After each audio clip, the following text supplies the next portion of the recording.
안녕하세요, 시물코드입니다. 강마루를 쓰다 보면은 바닥 표면에 낙서나 찌든 때 등이 있는 것을 볼 수 있는데요. 그래서 오늘은 강마루에 생길 수 있는 상황별로 효율적인 청소 방법은 어떤 것이 있는지 한번 알아보겠습니다. 우선 청소에 앞서서 강마루의 특성을 먼저 알아야 손상 없이 제대로 된 청소 효과를 볼 수 있는데요.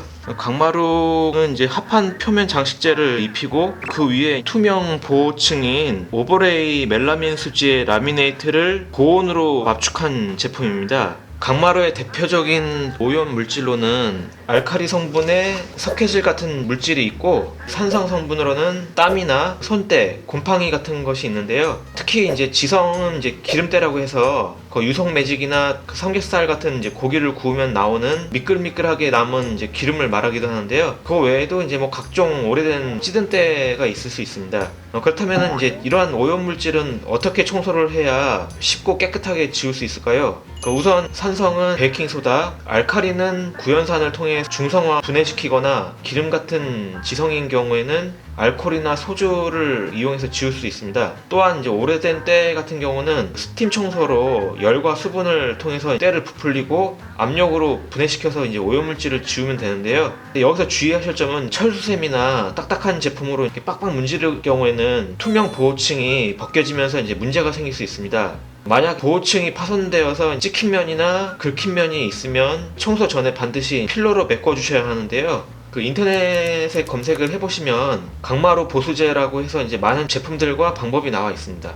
청소 용제로는 우리 주변에서 쉽게 구할 수 있는 구연산이나 베이킹소다, 알코올이나 소주도 가능한데요. 가정에서 쉽게 구할 수 있는 주방세제를 사용하셔도 무방합니다. 그리고 부드러운 수세미, 마른 행주를 이렇게 준비하시면 되는데요. 수세미도 철 수세미가 있고 아크릴 수세미가 있어요. 그 중에서 아크릴 수세미를 사용하시는 게 좋습니다. 자, 그럼 찌든 때 제거를 한번 해보겠는데요. 그릇에 물을 담고 퐁퐁을 넣으시고 공중으로 이렇게 거품을 내시고 이렇게 꽉 짜가지고 물기만 살짝 남아있게 해주셔야 되거든요. 그런 다음에 찌든 때 있는 부분을 살살 문지르시면 됩니다.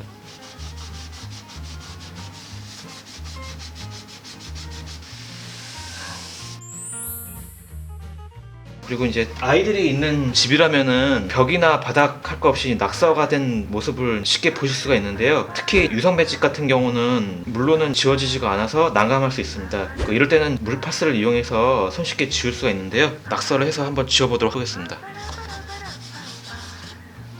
시중에 파는 물파스 이런 거면 됩니다. 이렇게 톡톡톡톡.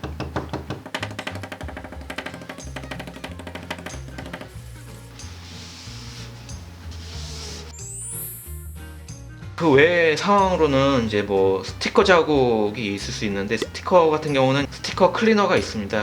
그리고 홈 파인 부분에 정 찌든 때 같은 경우는 글게로 문질러 주시면 되고, 그렇지 않다면 홈 메꾼제를 사용하셔도 되는데요. 강마루는 물에도 강하고 물걸레나 스팀 청소도 가능하기 때문에 알칼리 계열이나 산성 계열 등의 세제를 사용하셔도 아무 문제가 없습니다. 이런 방법으로 해서 한 일주일에 1-2회 정도 청소하시면 강마루를 오래도록 깨끗하게 유지할 수 있는데요. 지금까지 강마루 청소 방법이었습니다.